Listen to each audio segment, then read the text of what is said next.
So I love the fact that we are 20 minutes into this and we've barely talked about music. About music, yeah. That's the great thing about storytelling, is really trying to figure out where people come from.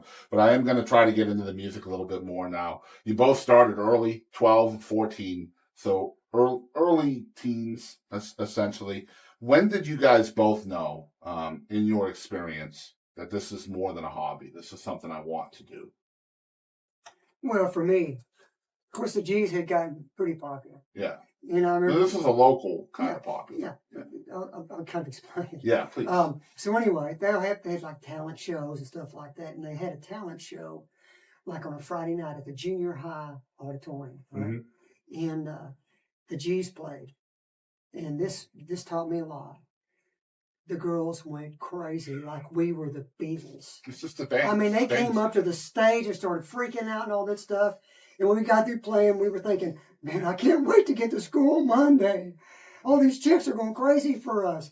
And when we got to school on Monday, we were invisible again. Of course. Yeah. That taught me a lot. Yeah. In other words, I'm back to being a skinny, pimply kid that nobody really wants anything to do with unless I'm playing. Yeah. And I that's when I kind of knew that's it. Was it that adulation, though, that early adulation that made you want to be a front man? Because I've noticed that's kind of traveled with you through your experience. You were always kind of the face of the bands you were in. Well, the thing about it is, because I've had a lot of experience doing it, some people, they don't like being on stage, or it makes them really scared. You're right. Or that makes them really nervous or whatever. I've always liked being on stage because I like people. Yeah, you're very personable. Well, the thing about it is, the reality is, those people come there because they want to like you. Right. They already like you. Mm-hmm. All you have to do is just be yourself and have fun. Right, yeah. Because if you're not having fun doing that, you're not going to have any fun. And treating everybody like a friend rather than a fan. I've noticed that. Well, exactly. I mean, the thing about it is, when we play, I'm always watching people just to see how they're feeling, what they're doing, and all that stuff, because I'm curious, number one. Number two, I just like people for the most part. Mm-hmm. Now, there's some people that are harder to like, but it's our job as performers, guitar players, singers, to make them feel better, to make them, maybe they don't feel good, maybe if they're got the blues or whatever. Our job is to entertain them, make them happy, let them become part of us for a while, come into our lives, share your life with us. Right. And that's what creates that synergy between the audience and you. And is it that reaction early on at talent shows and things like that from the audience that really made you think of this as more than just a passing thing? Oh, absolutely, yes. Yeah. Because the thing about it is, I knew I'd never be a great athlete. I'm not real smart. Don't say nothing. And you tell me later. The thing about it is, I knew what I wanted to do. Like I said, when I was 14, I knew that's it. That's all I want to do. And I'm one of the very few really fortunate ones that knew so early that I got a lot of experience before I even got out of high school. Right. And so they kind of gave me kind of a head start.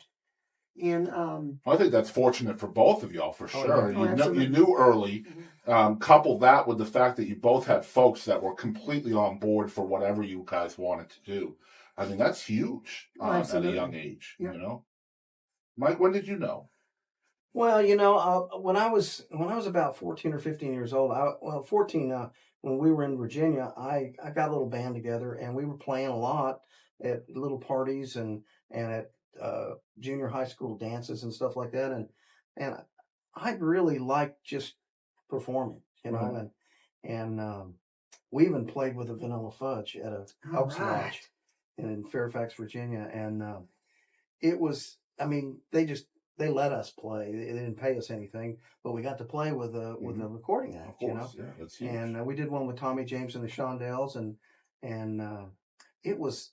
He was just in town. For a 14-year-old, it was just really cool to do that. And I think that I decided about that time that I really wanted to, stay after music. Now, my father wanted me to finish playing football, and he wanted me to go to college and all that stuff, and I did. And I played football for a while, and, I really loved playing football. That was great. And in those days, I was a big guy, and now I'm not such a big guy. But it was a great experience, and playing on a team is really like being in a band. Yeah, of course. You can't. You're going to You have to rely somebody on that your brothers. right. Sure, Yeah. you got to rely on everybody that's there, and maybe you're going to get some glory, maybe you're not, but you're going to be part of the end result, and that's what's important, I think. And I think that was a really good lesson to learn. And when I've been in bands, I mean, seems like I always end up being, more than another single member. I'll make sure I get the equipment together, that, doing that kind of thing. And It's funny you say that, because that's the reason why you were so hard to find online. Because you've always been a member of a band. It's never been Mike Sauce. It's never been Bubba Keith. You guys have always been the member of a band, and the band name is always more important than individuality. What's funny about that is when we signed with Polydor, they wanted us to change our name because our original name was Rush. Right. And we were actually Rush before Rush was Rush. And then you changed it to the First Rush. To change it to First Rush, and then when we signed with Polydor, they said you got to change your name. We're not doing any more Rushes. Yeah. Because they had no more rushing. Well, they had Mahogany Rush on Polygram. Yep. And they had Rush on Mercury, and is it true you guys found out about that because you had a gig on the same road on the same night? We did. We were playing over in Dallas, and at it was What a Travis shocker that had to Travis be. Street Electric Company. We'd already done our sound check, and we thought we'd drive by Travis Street Electric Company to see who was in there, and it was Rush. We thought, what's the matter? We got Rush. How are we playing here too? We got Rush in there, so we went inside, and it was Geddy Lee and the band, and I think at that time they didn't have Neil Peart on drums; they had somebody else. But so anyway, I asked Geddy Lee. I said, "Well, man, where are you guys from?" And he says, "Oh, we're from Canada." I said, "Oh, okay, whatever that means." And I said, "Well, we're also called Rush." He says, "Oh," he says, "Rush, where are you from?" I said, "We're from Texas." He says, "Oh, we're not." Yeah. But they made it stick, and they did a great job. Now they're Hall of Famers. Yeah, absolutely, great band, absolutely. But they were really approachable at that time. That's I don't know what they're like now, but so we went back. That kind of stuff doesn't change usually. Yeah, we changed our name to First Rush, and then we played on after that. And then it was Stark Raven, right? Yeah, when we signed with Polydor, our management wanted to call the band Sauce. See, I like that. And the rest of the band was against it, and I said, "Well, I'm not gonna push that, So I just sat there in the room. I think they messed up. And that's a great band name. Well, then it would be, I would be assumed to be the leader of the band, which I really was, but But still, I mean, think about it. Just looking back 40 years later. Well, they looked. There's no band with that name even now. Right. They looked at it like, well, he's doing most of the lead singing, he's writing most of the songs. Yeah. And they said, well, if you go back and listen to those records, it's clear who the leader is. I'm just gonna say. Well, I will say that. I know you won't, but. Well, bands are bands, and you got to have everybody's part in there, and right. All the parts together make the final. Exactly right. And if one part is not right, then it doesn't go where it should. And it was a really, really good live band. I mean, the band, what you heard on the records was mostly all just no overdubs or anything. I mean, we went in the studio, played and sang the songs, and because we had to do it on a really small budget, and because Polydor only gave us... I'm there to tell you, that stuff is not easy to find on the internet. I bet it is. But it is there. And I implore you all to check it out. It's Stark Raven. Or Stark Raven. It's all one word with an apostrophe at the end in case of the G. Let's talk about Bubba and your kind of matriculating into the James gang. We talked about you being a songwriter, really, first and foremost, and that's usually where it starts. Like your dad said, if you want to get out of here, you have to be original. But the James gang already had hits and stuff like that out there.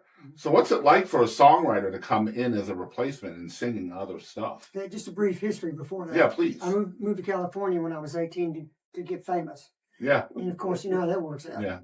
Sometimes. So, after I got evicted, many, many times. Yeah. I got with a band called Uncle Tom, which is really one of my favorite bands ever. What a great band. Very interesting.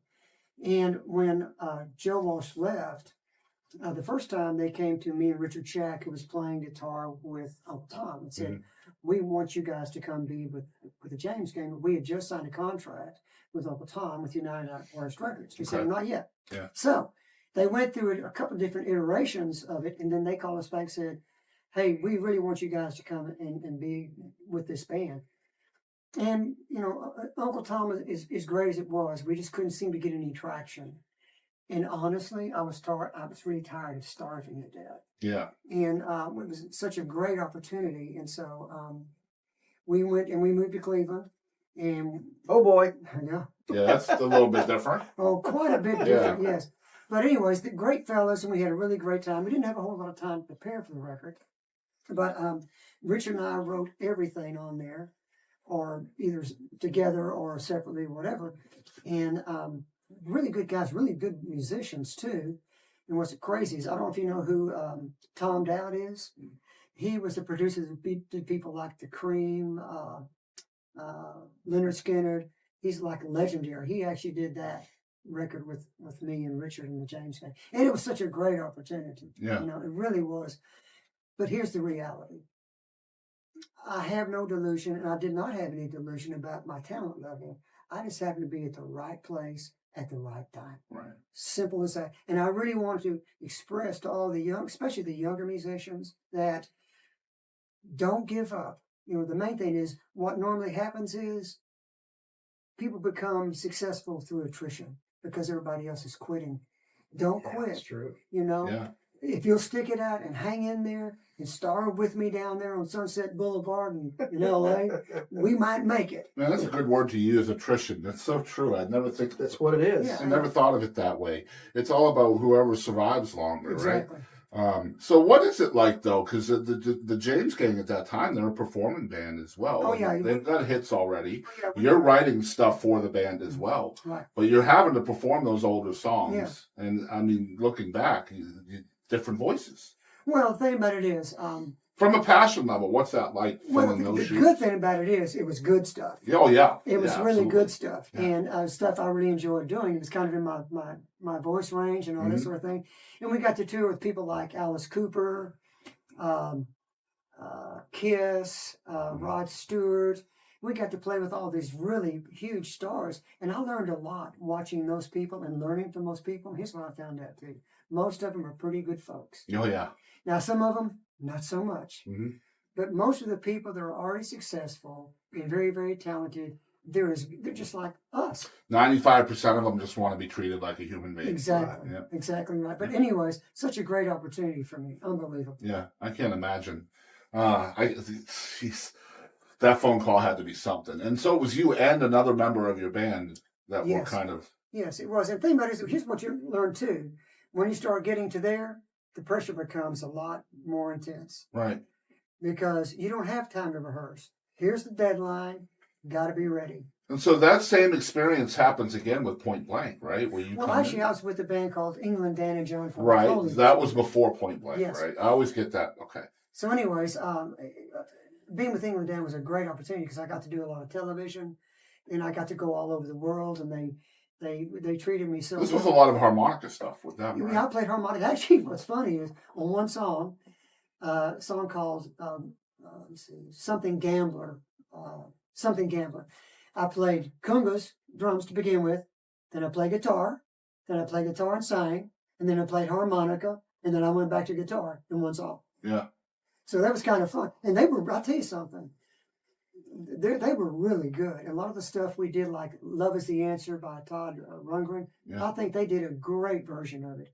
And some of the things they did weren't not necessarily the hits like Really Love to See You Tonight and Nights of Forever, which I love, by the way. Some of their other stuff was very complex and very hard to play and sing at the same time. So it was a challenge. Progressive. And they were from the Dallas area too. Well, actually, they were, they had a band called Southwest FOB Right. Right. that had Ovid Stevens, who was my best friend forever, who went, we started a band, and I went back to LA to play with those guys, and we did all this stuff.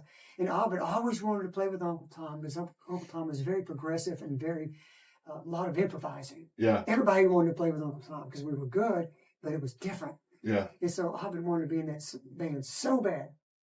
But then after that band, and after the James Gang, I've got in contact. We said, hey, man, let's get together and get a band together. And that's how we had the contact with England, Dan, and John. And so, man, once again, the luckiest guy you will ever meet in your life. It's so funny, you talk about progressive, because that's been your history too throughout your history with music. Very progressive all the way through. Oh yeah, I mean, Rush or First Rush or whatever. Start craving. Yeah, we played almost a whole like a 30-minute medley of Yes songs. Plus we probably did 15 Kansas songs a night. Yeah. We did actually Song for America, and we played the 9/8 part in the middle of it, which nobody does that. We actually did that on KZoo on the Sunday night radio show with Rob Owen. Wow. We were playing that, and they record it live during the afternoon, and then they play it that night. And Steve Walsh calls in and says, "Who is that?